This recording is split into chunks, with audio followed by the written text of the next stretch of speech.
PWTN. Founded by Dr. Paul and Vincent, preacher, teacher, and prolific author of the popular Persistence Works book series, broadcasting the good news of the gospel of Jesus Christ from El Paso, Texas to the world, and bringing you into God's presence. Experience the difference. You'll never be the same. Don't just watch TV. Watch Persistence Works Television Network, PWTN. Hello, everybody. God bless you. This is the day the Lord has made. We will rejoice and be glad in it. Hey, I want to welcome you to today's special edition of our special program, Global Politics. Today, we are focusing on Singapore. And well, in case you don't know, I am your host, Bishop Paul Vincent, and you are watching Persistent Works TV Network. We are streaming on 15 different platforms. We are streaming on our Persistent Works TV Network, which streams on Roku, on Fire TV, on Apple TV. We are streaming on our two apps, our Android app, our iPhone app. We are streaming on all the leading social media platforms, on YouTube, on Facebook, on Twitter, on LinkedIn, and everything in between. So wherever you're watching us from, I want to welcome you today. And we are also streaming from around the world. So wherever you're watching from us from around the world, if you're watching us here across in the US, in Europe, in Africa, in Nigeria, in Egypt, if you're watching us in Australia, Malaysia, if you're watching us in Singapore, we'll be talking about Singapore today. Hey, I want to welcome you today, and I believe we are going to have a great time in Jesus' name. So please help me share this video. Let it go viral. I'm trusting God we are going to be reaching people, and you are going to enjoy the broadcast today, because this program, Global Politics, where we focus on different nations, is a program we created here on Persistent Works TV Network, where we talk about different nations and cities and states, and we explore what's going on in those places, and especially things to learn from those countries or things to point to where changes need to be made. And we also get to speak with political leaders. And by the way, if you're a political leader watching this and you want us to talk about or to highlight your city, your country, your state, hey, reach out to us, because one of the things we do here is to invite political leaders as well, whereby we interview them and talk with them about their country, about their city or state, or maybe if you are a governor, if you are a congressman, senator, if you are a president of any nation, and you want us to do a story or to cover your city, your nation, or your administration, what you are doing in government and the progress you've made, your challenges, you can reach out to us. Let us help. Tell your story, highlight it, and then we'll be glad to do so. But many times, as in today's case, we do research and do a story on countries or cities, especially those that have something to write home about. So today, the reason why we are focusing on Singapore is because Singapore provides one of the best examples for developing nations, especially, and those of us who are originally from a developing country, in Africa. We know the challenge most of these countries face, which I zero down to leadership.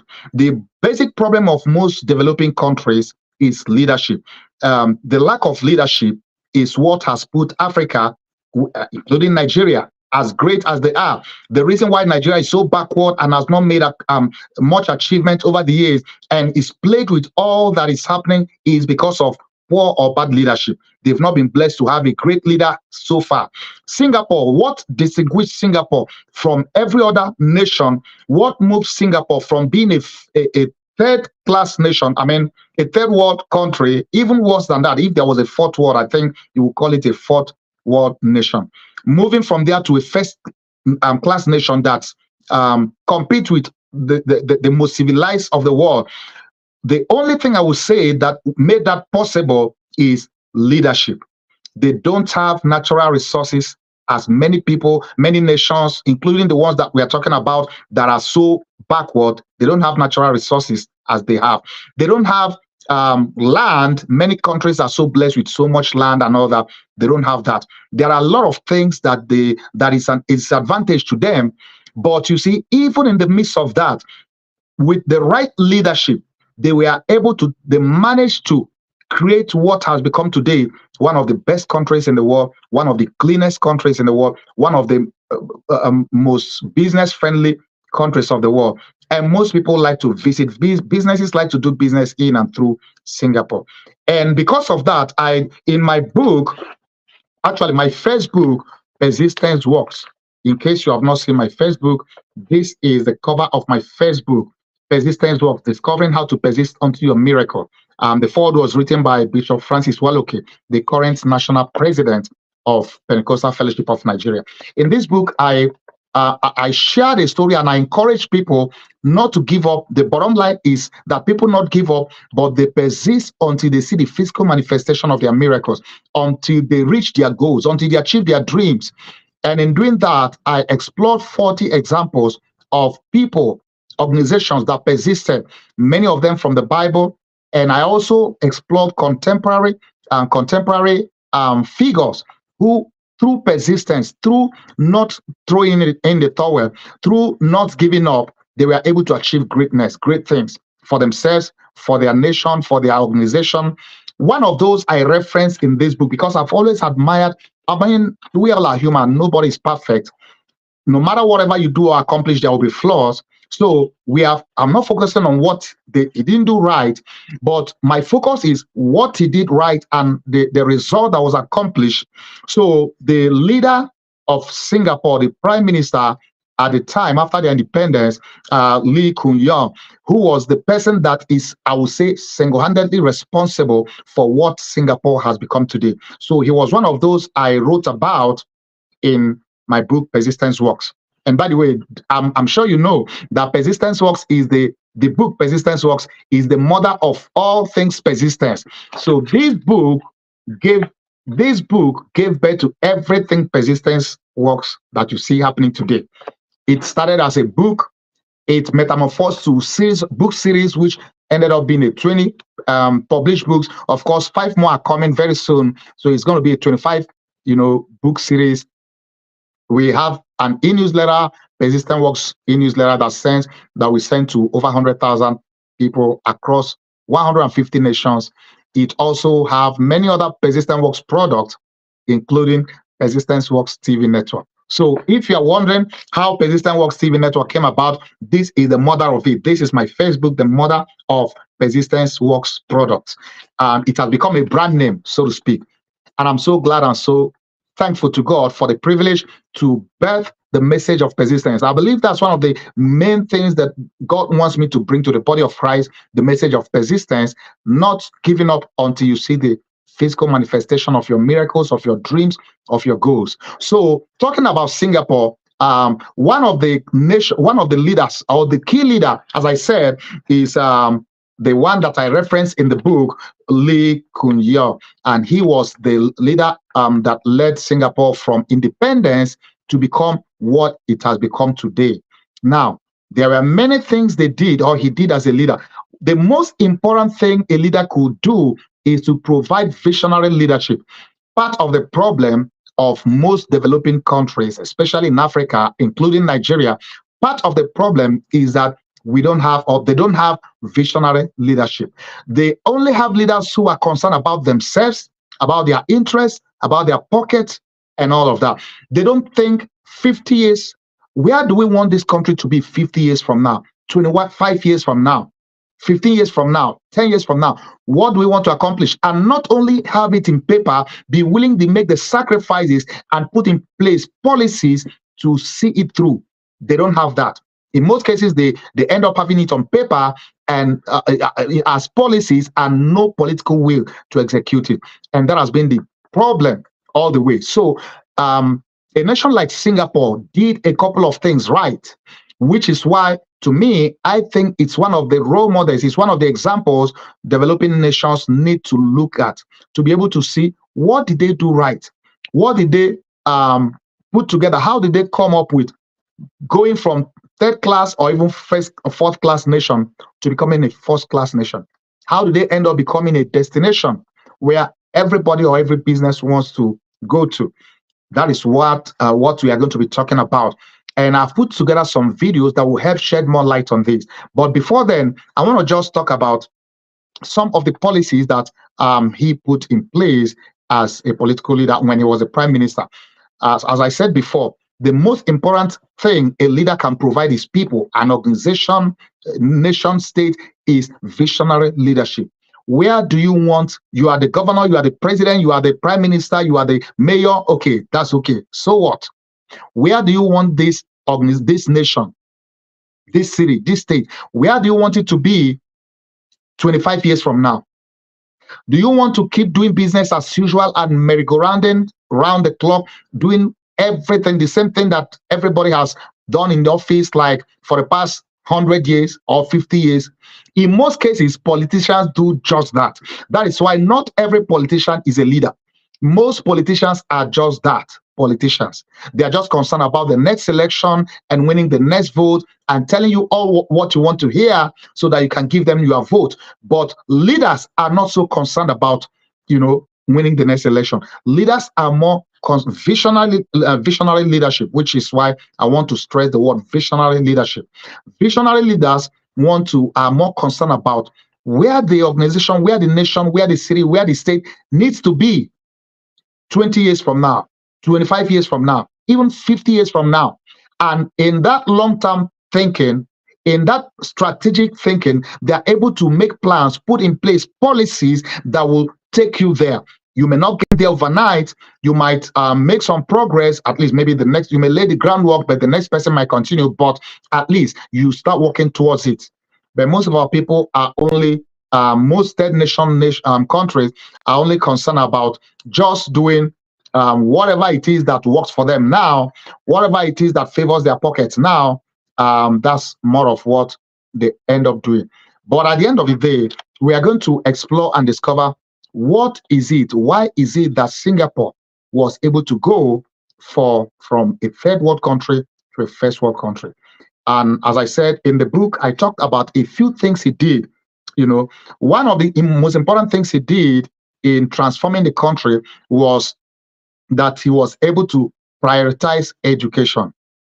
He sent people to school. He made education affordable, that everyone was able to, improve themselves. Any nation that don't pay attention to education, I mean, you are not going to go far, at least in the long run. Because when you understand that education empowers your people, education is one of the ways by which you begin to lift your people out of poverty. It's not everything. And education is not only having people like going to become medical doctors, lawyers or so. That also includes creating a trade schools, schools where people can learn craft and handwork and whatever it is that can empower them economically. Not just being in the four walls of the school educational setting to learn things that you end up being jobless for the rest of your life. But when a government prioritizes education, you will begin to see the dividends in years time. But the problem most times is that most leaders in most nations are not visionary enough to see that they need to prioritize education. They need to pay attention, to education. Now, one other thing he did, because considering the fact that Singapore doesn't have raw materials, doesn't have natural resources and all of that, one of the things he did was to promote or to encourage foreign direct investment, to bring industries. And like I said in the book, at that time, he actually brought in over 1,200, US and Japanese companies that really helped to, bring direct investment in the country to set up industries and even manufacturing. And it became a kind of major hub for distribution of manufactured goods.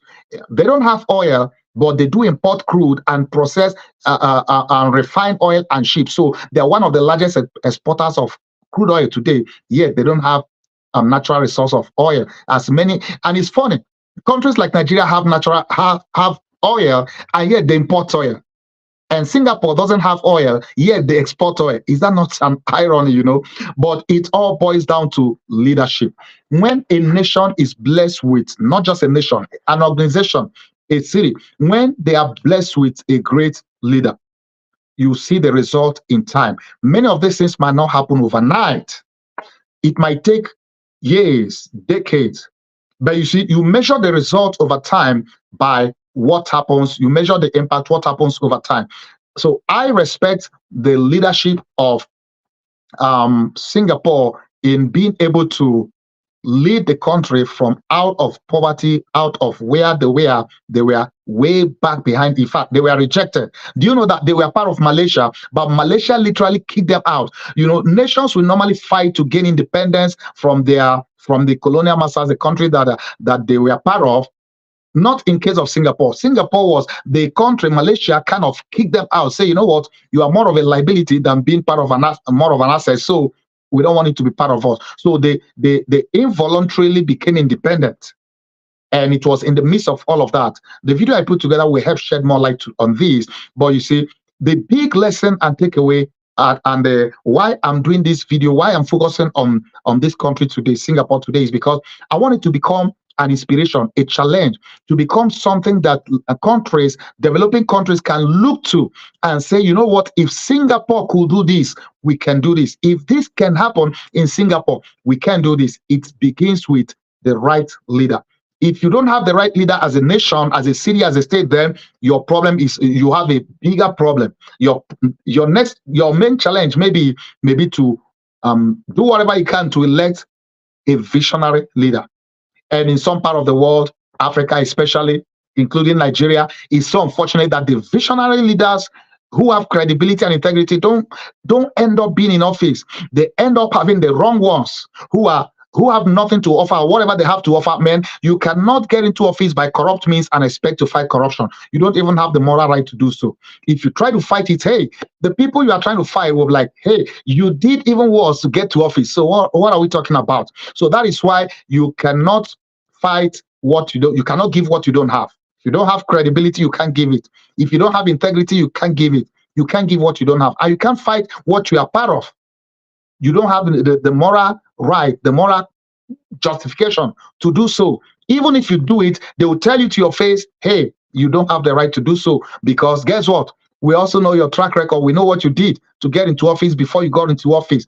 So it's important for nations, cities, states to elect and to make sure that leaders who are visionary leaders get into office. That is going to be the starting point of creating the future they want to see. And when that happens, it's so important for leaders to think strategically, to think far, to think 25 years. I always use 25 years as the minimum, but actually think 50 years.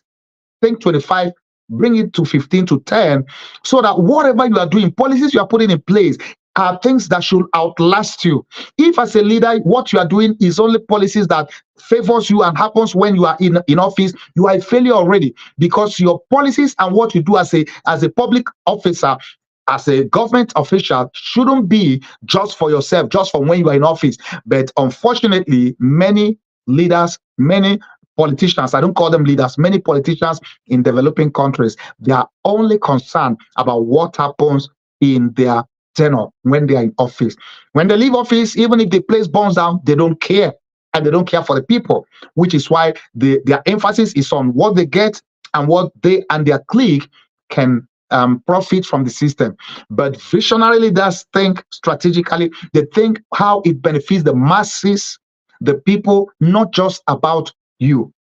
So the story of Singapore is an encouraging, challenging, inspiring story, testimony of how a nation can go from being the last to being the first. So I want you to watch this video that we've put together, and I'm going to come back and we'll conclude this. But watch this and be encouraged, be challenged, be inspired, and maybe someday you will plan to visit Singapore. And this year, by the grace of God, I'm going to be in Singapore as well. And maybe someday I may get to even interview one of their government officials, because hey, this broadcast, our goal is to also talk to government officials about, some of what we talk about on this program. So watch this about Singapore and the journey of going from where they were the third world country to becoming a first world country. I'll be back. Watching Persistence Works Television Network, PWTN. In 1965, the newly created nation of Malaysia did something that nations almost never do. It voluntarily ejected a strategic and important part of its own land, the 360 square mile island known as Singapore. While independence is usually a cause for celebration, the new leader of Singapore, Lee Kuan Yew, foresaw the coming economic calamity. You see, the whole of my adult life, I had believed in Malaysian merger. Singapore was already in a terrible position prior to independence. 2/3 of its million population lived in slums, with many addicted to opium. Its highly mixed population was increasingly breaking out into violence. It had no significant industry, and unemployment was already high. Its newfound independence now meant it was without access to natural resources, as the island has none.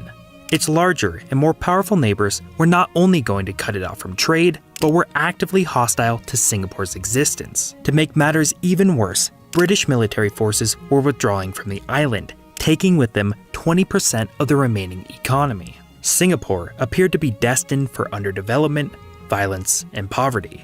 Yet today, Singapore is the 4th richest nation on Earth. Its citizens are among the most educated, healthy, and productive of any country. It has the best infrastructure in the world, it is a leader in high-tech manufacturing, and is the financial and logistical hub of all of Southeast Asia. But how did this unlikely, poor, and tiny Asian island nation go on to become one of the best places to live in the world? How did Singapore become so incredibly rich?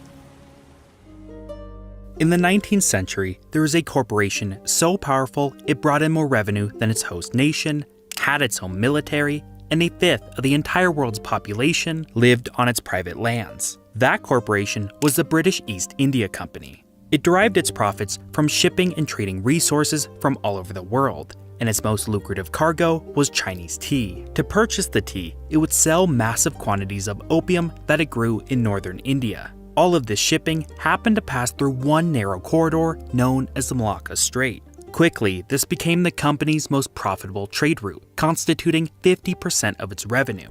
But in order to protect this route and to make the voyage more feasible, the company desperately wanted their own port in the region. However, a naval superpower already had an iron grip in the region. For the 2 centuries prior, the Dutch had a monopoly on these lands and outpowered anyone who attempted to compete. As such, it was official company policy to not take any actions that might anger the Dutch, out of fear of disrupting the incredibly lucrative existing trade routes. But one tenacious company official named Sir Thomas Raffles took it upon himself to create such a port on the sparsely populated island that would go on to become Singapore. Situated at the tip of the Malayan Peninsula, it was the ultimate location to set up shop. After some back and forth in Europe, the Dutch eventually did nothing to stop the British from having the territory. But Singapore was not to become an ordinary port. In order to attract traders away from the existing ports in the region, Singapore was to become a free port, meaning there were 0 taxes on businesses or port-related activities. This was a massive advantage over the other heavily taxed ports in the region, and word quickly spread. In just 4 years, Singapore had attracted tens of thousands of traders from China, Malaya, and India. Soon the horizon became full of ships as everyone clamored to seek their tax-free riches. But because of its lack of significant administrative oversight, Singapore became a hub for less desirable ventures. Slave trading, gambling, opium dens, violence, and prostitution became commonplace.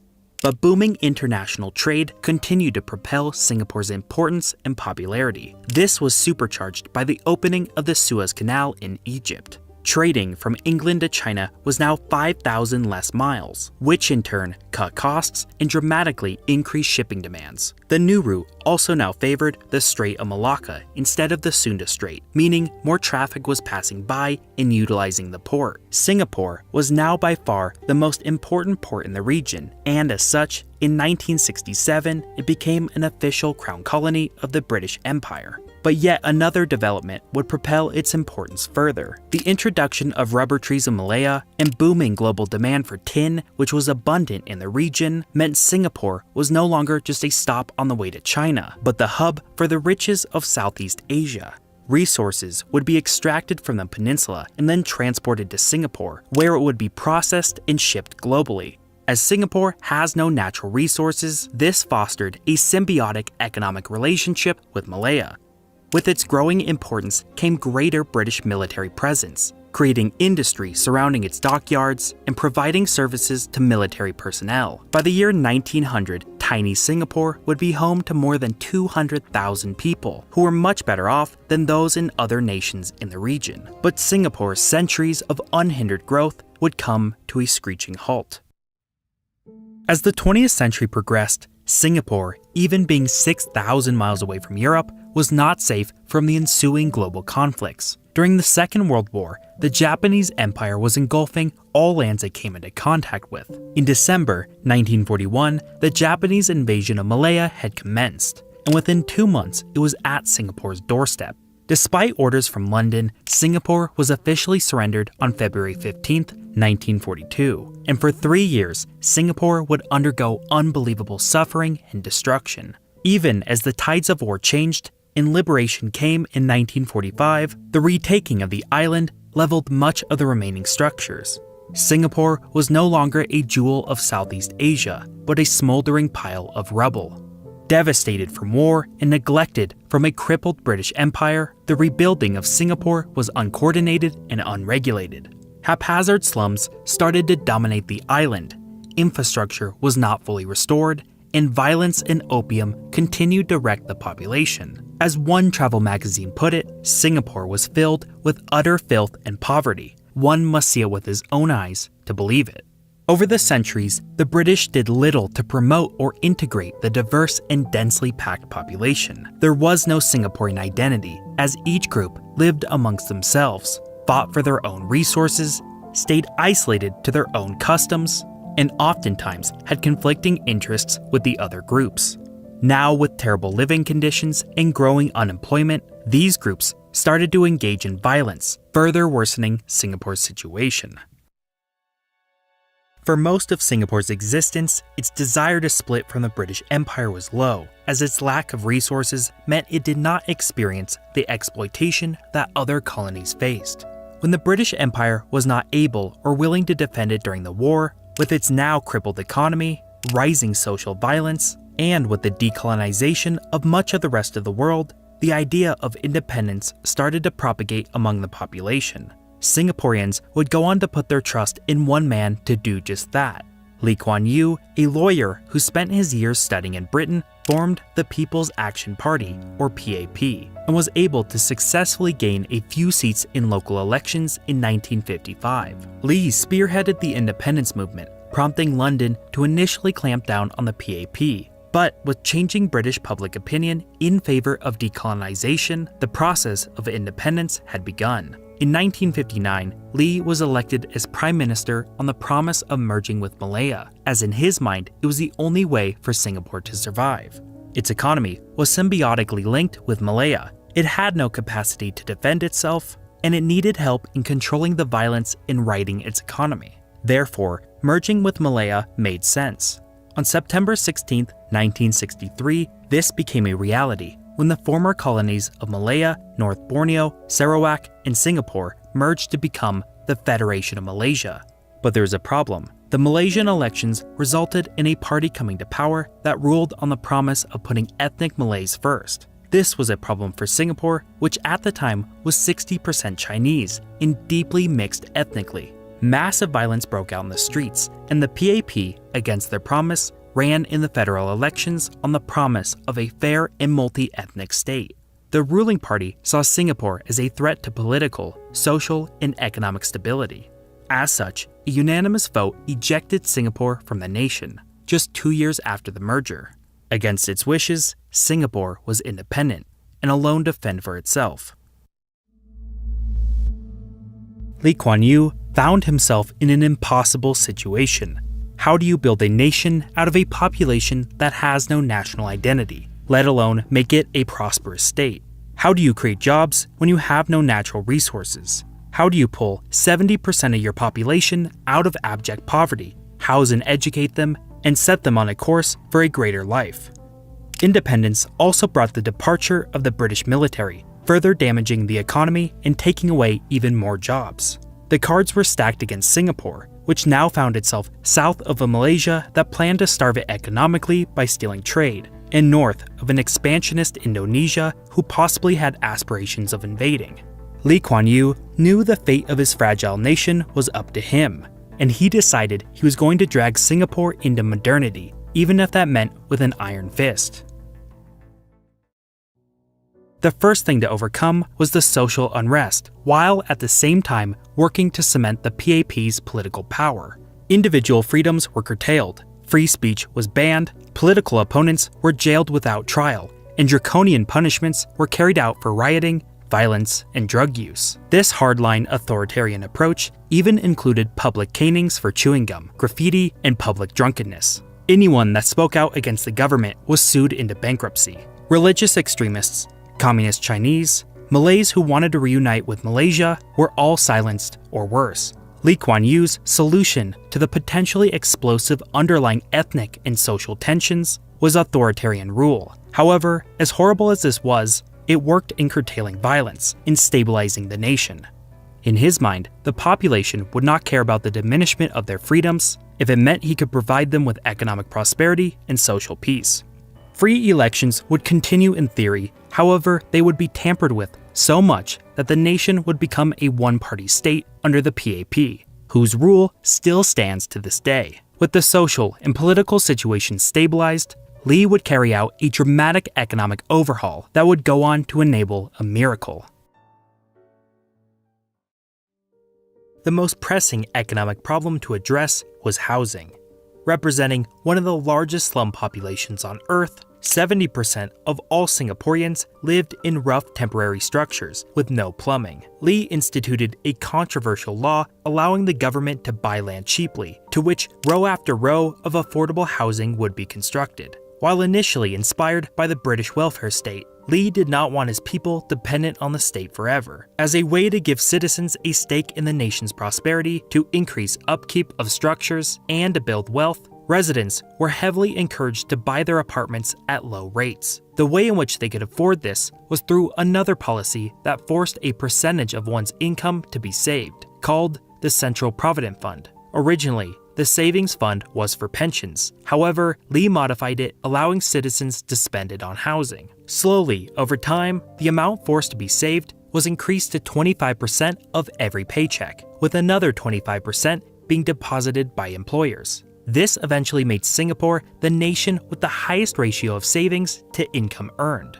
This savings policy, coupled with cheap rates for state-owned housing, proved to be a massive success. All citizens living in slums were housed, and most started to be able to own their own property. Today, 80% of all Singaporeans live in houses they own that were originally built by the state. This has allowed Singaporeans to largely avoid the extreme housing prices in other similar nations like Hong Kong.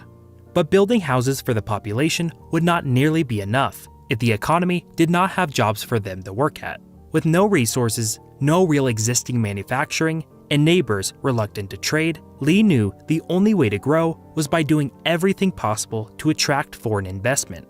Keeping in line with Singapore's historical roots, taxes and regulations were kept low. Companies were even given massive incentives like being completely exempt from taxes for 10 years. To keep wages competitive, Lee banned unions and actively encouraged businesses to fire all workers when faced with a strike. The government also started dumping money into infrastructure projects and creating sprawling modern industrial zones.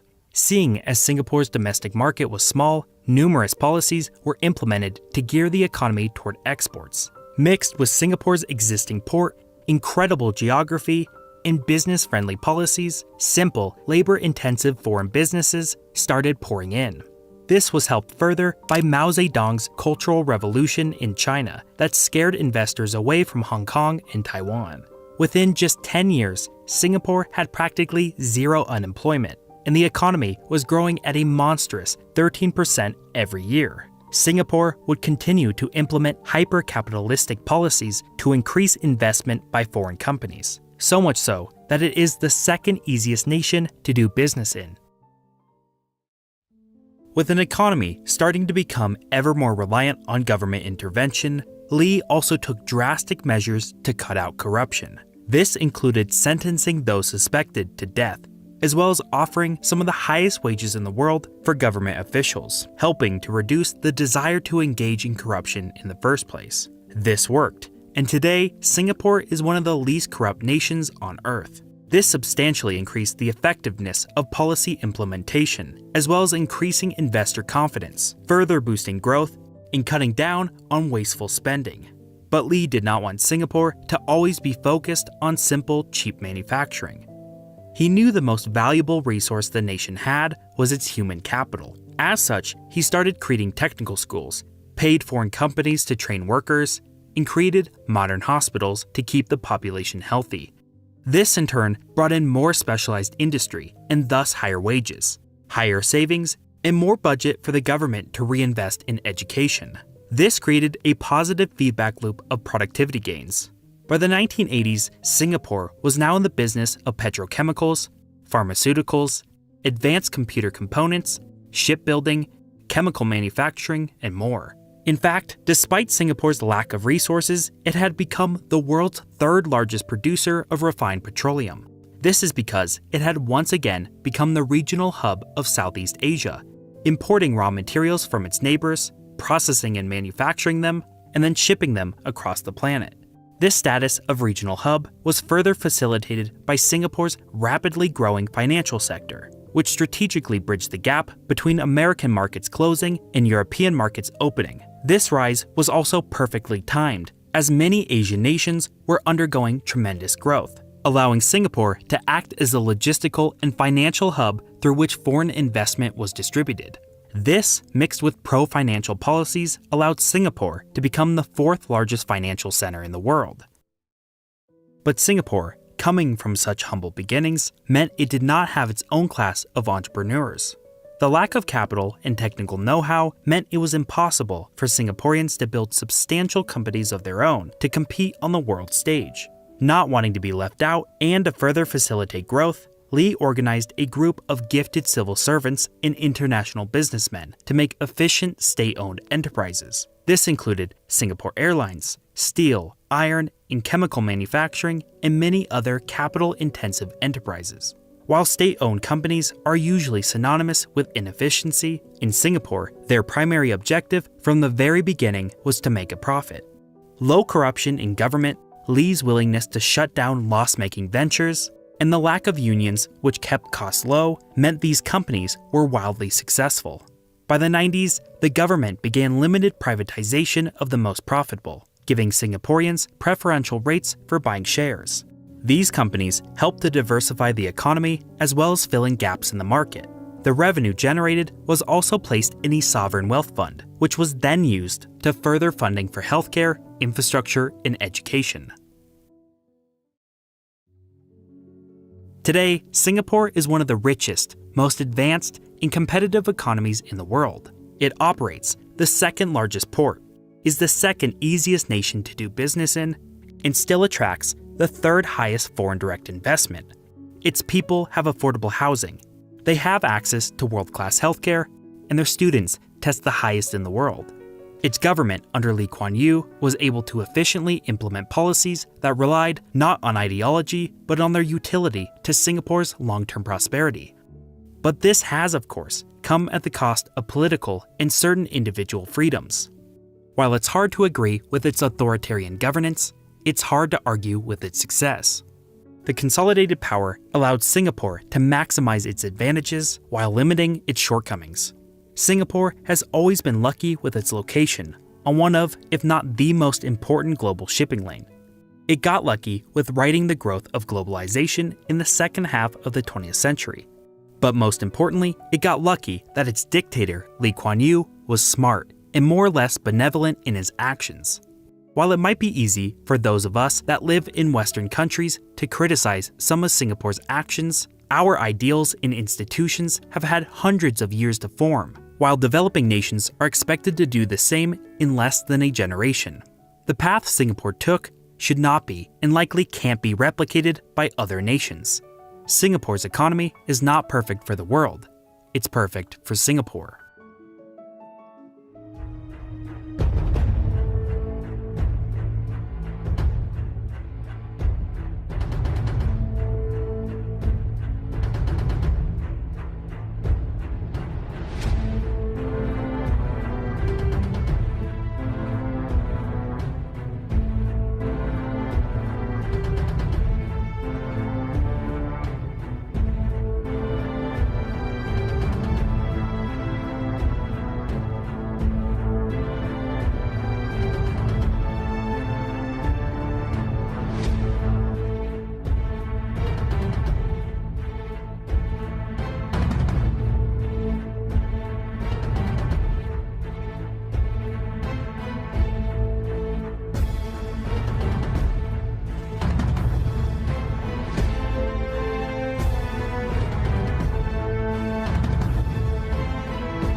watching Persistence Works Television Network, PWTN. Hello, welcome back. Well, I'm sure you enjoyed this the videos we put together on Singapore. In case you are just joining us, you are watching Global Politics Focus on Singapore. You are watching Persistent Works TV network. We are streaming on Roku, on Fire TV, on Apple TV. We are streaming on our two apps, our Android app, our iPhone app. We are streaming on our website as well, persistenceworks.tv. And we are also streaming on all the leading social media platforms, YouTube, on Facebook, Twitter, LinkedIn, where Twitter is now X, LinkedIn, and everything in between. So wherever you're watching us from, I'm your host, Bishop Cornel Paul Vincent, and this Global Politics is a program we put together whereby we focus on nations and cities and states and talk about them, their challenges, their accomplishment, and we also talk with government officials, political leaders, and to explore what it is they are doing and maybe challenges. So today, our focus is we focus on Singapore, and I'm sure you did. If you watched the video we put together, I'm sure you were inspired. You loved what you see, especially the testimony of a nation going from a third world nation to a first world, going from being at the back of the line, moving to the front of the line. Only one thing made that possible: visionary leadership. That is why I'm emphasizing the fact that every nation, every state or city that wants to go far, that wants to reach high, that wants to accomplish much more than where they are today, listen, especially developing or third world countries, listen, to have a visionary leader is not an option. You must have a visionary leader. I'm not talking of politicians. You can have politicians all you want who will talk about winning an election and how to win the next one.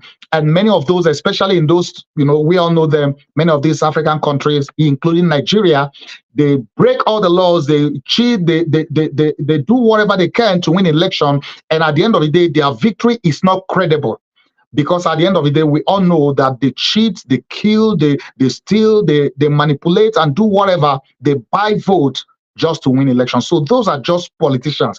But very few nations are blessed with leaders. And Singapore, I would say, is one of those countries that was blessed with not just a leader, but a visionary leader. Taking a country that was poor, has no natural resource, and was so disorganized, has a drug problem, and everything in between, rioting every time. Like I said, the leader is one of those that I reference in my book, Persistence Works, Discovering How to Persist Until Your Miracle. In this book, I chronicle 40 examples that persisted, of people who persisted to their miracle or to accomplish their dreams, their goals. And many of them are Bible characters, and many of them are contemporary characters. One of those is the Prime Minister of Singapore, who we just talked about, and the video emphasized, showcased much of what he accomplished. Lee Kuan Yew, he was the one that when the UN came, I reference this in the book, when the UN came he was trying to take a loan from the UN, from the World Bank, to kind of like help restart the economy, to fix things. And Dr. Albert Winsmos, he was an industrialist and economic advisor to the UN. He visited the country, and this was what he reported, quote, "It was bewildering. There was strikes about nothing. And there was a riot every other day. And everywhere, my first impression was anything but hopeful." This was an expert giving an expert, opinion of what his visit to Singapore was, to know if the UN and the World Bank was even to consider them. But at the end of the day, despite the fact that it was hopeless, he said it's nothing but hopeful. But a visionary leader will see hope where others see hopelessness. A visionary leader will see potential where others see nothing. A visionary leader will believe in his people, in his nation, in himself. And that was the case here. Of course, he did use some maybe extreme measures and maybe what some might call, maybe not too good, like human rights, some free speech where, he kind of did what he did to survive, because they were having strikes. And the British had given up on them. Malaysia had given up on them. Japanese, nobody was going to have them because they were more of a problem. Can you imagine a country that a fellow country kicked out of, say, you know what, we don't want to have you, get out here. go on your own. We don't want you because you are more of a liability. So I think he will need some extreme measure policies to really get things under control, which was what he did. He tried to do.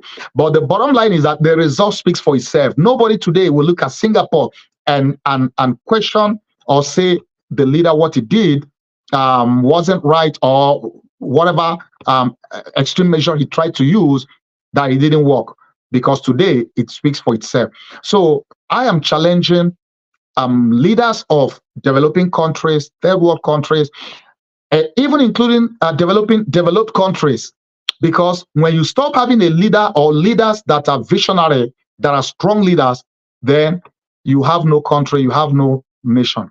So it's a challenge for leaders, for countries, to seek to produce visionary leadership. And if you are a leader, if you're a politician in office already, it's a challenge for you to see beyond your personal profit, your personal interest, your personal investment, because most politicians see it as an investment and they want to recoup their investment.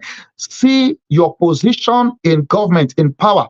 See it beyond your own personal interest, your investment. Why don't you see what you can do to leave a legacy, so that 20, 30, 40 years from now, when they tell the story about your nation, about your city, about your state, the legacy you left as a leader, as a political leader, or as a governor, as a president, as a congressman, as a mayor, will be the legacy will be there for all to see.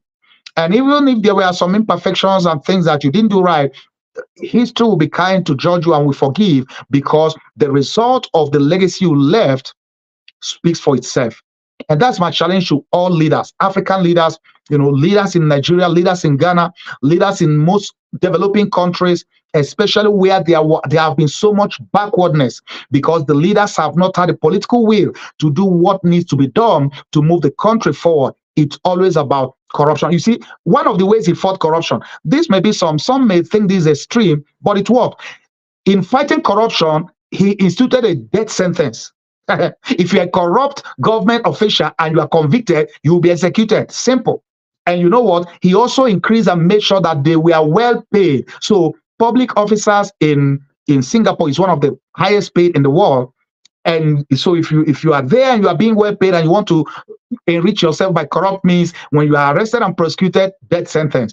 Why you may think that is extreme, but listen, Singapore is one of the least corrupt countries in the world. It didn't happen by accident. He put in place policies, sometimes extreme measure policies, that I think some nations that are so corrupt, I think they need to begin to put in place some policies, extreme policies, to really jail people who are corrupt, who are found guilty, not by trumping up things that does not exist because they are political opponents. No, I mean who legitimately were corrupt and were convicted by a court of competent jurisdiction, and they were found guilty, and there are proof of their corruption, at least to jail them for a long time to come as a deterrent. But a situation where the corrupt leaders, they do their thing and get away and actually come and run for office and win elections, then you are celebrating corruption. There is no way you can do away with corruption. Unfortunately, a country like Nigeria, that is the reality. I'm saying that because I'm from there. I follow the news and I know what's happening. Corruption is like glorified. Yeah, there is a on the surface talk about fighting corruption, but from the president down, corruption runs in the system. They all got into office, most of them anyway, got into office by corrupt means. So you cannot get into office by corrupt means and then expect to fight corruption. You lack the moral right to even do so. So this broadcast today, just like other broadcasts, is a clear call to political leaders, especially in developing countries and also in the developed countries, to become visionary leaders if you're already in power, or to seek to elect or bring people who are visionary leaders into power. That is the only way you can move your country from where you are. And it doesn't matter how bad the situation is. In your case, Singapore had it worse than most African countries today. They don't even have a natural resource, yet they moved from last to first. So I really want to thank God for that, for the testimony of Singapore. And that's also to say there are principles that we have to observe, and when we do, things will fall in place. Why those of us as Christians, as ministers, there are times when we overstretch the aspect of religion and our religious practice and make it think like it's everything. Because if you practice your religion and you break all the principles, all the laws that makes for great leadership or great nationhood, listen, you are still going nowhere, which is why in Nigeria, despite the huge Christian religious population, Christian and Muslims, there's still so much setback because they practice it on one hand. No, they don't. Of course, they practice the religious thing, and on the other hand, they break all the principles. They break all the laws that should make for great nationhood. So I really want to challenge leaders out there, political leaders, nations, developing nations, to look at the model or the example of Singapore. Let that challenge and inspire you, and let that become something that you dream to become like, to achieve, to accomplish, so that 25 years from now, 15 years from now, 10 years from now, 5 years from now, when we tell the story of your city, of your state, of your nation, it should be a different story. And you, as a political leader, should be one of those that history will be kind to remember, or to document that you were the one that made the change, the transition possible. Well, that's it for now. So thank you so much for joining us. This is a special edition, our global politics focus on Singapore. And if you did enjoy this, please let's know. You can send me an email and let's know how you enjoy this program. By the way, if you are a political leader in any nation of the world and you want us to talk about your nation, your city, your state, or if you want us to talk about your regime, what your administration is doing, or the challenges you face, or you are trying to like even get foreign investors and you want to come on our show to talk about it, hey, reach out to us. We are open for business, so to speak. We want to talk with political leaders, government officials, presidents, governors, senators, congressmen, mayors. We want to talk with you to talk about your challenges, your prospects, and the potential for investment, and also help showcase or highlight your whatever you are doing or whatever you have done as a people, as a nation, as a leader. So thank you so much for joining us today.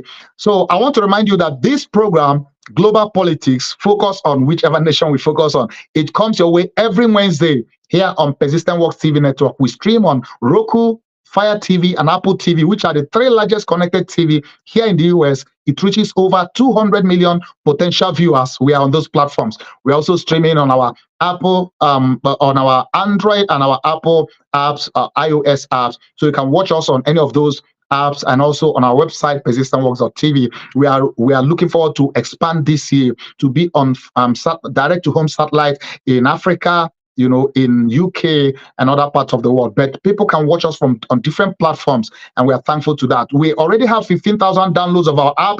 We are reaching to have 100,000 downloads this year, and we are trusting God will get there. So if you have not downloaded our app, please go ahead and go to the App Store, to the Google Play Store, type in Persistence Work TV Network. You will see our app, download it, watch it. We have rich content that will inspire you, that will bless you, So this program comes every Wednesday. Tomorrow on Thursdays, and every Thursday, we do have Persistent Works Moment, where we interview guests, talk about their secret of their success, and those who are ministers or who have worked with God, to learn how they have worked with God, what they've learned. So if you would like to be a guest on Persistent Works Moment, hey, we would like to have you to reach out to us, send us an email, send me a DM. Let's know. We would love to have you on our show, and we have a very competitive rate and very moderate rate to appear on our show, Persistent Works Moment. On Friday, we have our It's Your Birthday TV show, where we celebrate your birthday. And the side attraction is, number one, we will invite you to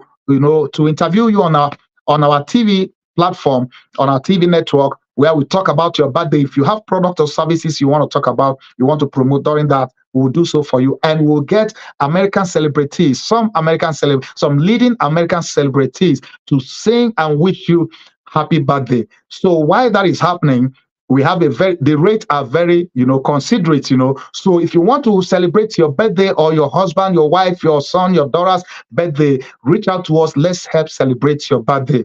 Glory to God. Then every day, Monday to Friday, we do have our Persistent Works online prayer. We talk about, we share the word of God. I teach the word, and also we spend time to pray. So if you are hungry for God, if you want to grow, develop your prayer life, if you are looking for a fire prayer, a prophetic prayer time, a time of prayer, intense prayer, where we connect with heaven, join us every day on Persistent Works online prayer.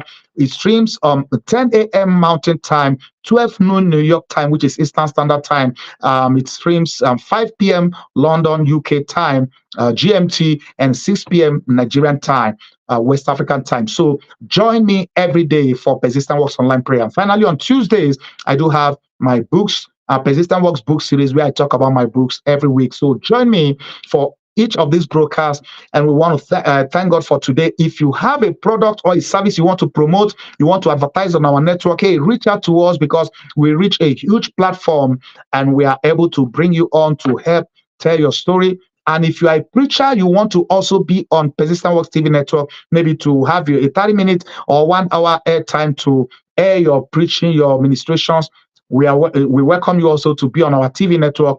So we want to have you use our platform to spread the gospel. Well, thank you so much for your time. So don't go away. We have some announcement coming your way. And I want to thank you once again for spending time today on global politics as we focus on Singapore. I hope you have enjoyed the show. I'll be coming your way again tomorrow for Persistent Works Moment. And on this show, I'll be coming your way next week. Until then, I've been your host, Bishop Colonel Paul Vincent, and you have been watching Global Politics Focus on Singapore. So don't go away. Stay tuned as you receive this announcement. See you again soon. We hope you've been blessed by today's TV broadcast. Join us again for our next TV broadcast. If you have a testimony of how you've been blessed, please let us know. Send us an email at persistenceworkstv@yahoo.com. Please support our TV network with your donation to help us reach the nations with the gospel. You can give through PayPal, Zelle, Cash App, or online at www.persistenceworks.tv. You can make your checks payable to Vincent Paul Ministries International at 11829 Gwen Evans Lane, El Paso, Texas 79936, USA. Attention, pastors and bishops. If you want to air your church or ministry program on Persistence Works TV network, or you want to promote your product or services, contact us today. Send us an email at persistenceworkstv@yahoo.com. Download our Persistence Works TV network app in the App Store or Google Play Store. Also, add us and watch us on Roku, Fire TV, and Apple TV. Read our Persistence Works magazine and enjoy great content. Simply visit the settings page of our Persistence Works TV network app. Click on the button to read the electronic edition of the magazine. To order the print ebook or audiobook editions of our Persistence Works book series, visit the settings page of our Persistence Works TV network app. Follow Bishop Colonel Paul Vincent across his social media platforms: Facebook, X, TikTok, Instagram, LinkedIn, YouTube, and Truth Social. For more information about PWTN, visit www.persistenceworks.tv.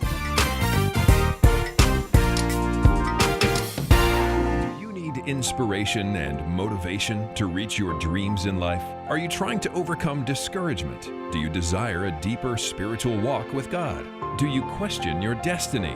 Then the Persistence Works book series by the prolific author and international speaker Dr. Vincent N. Paul is written for you and is now available in paperback, audiobook, and ebook. Order today by calling 866-909-2665 or go online, persistenceworks.com. If you need that salvation, if you need that forgiveness, you can receive it tonight. Shout hallelujah. The anointing breaks the yoke.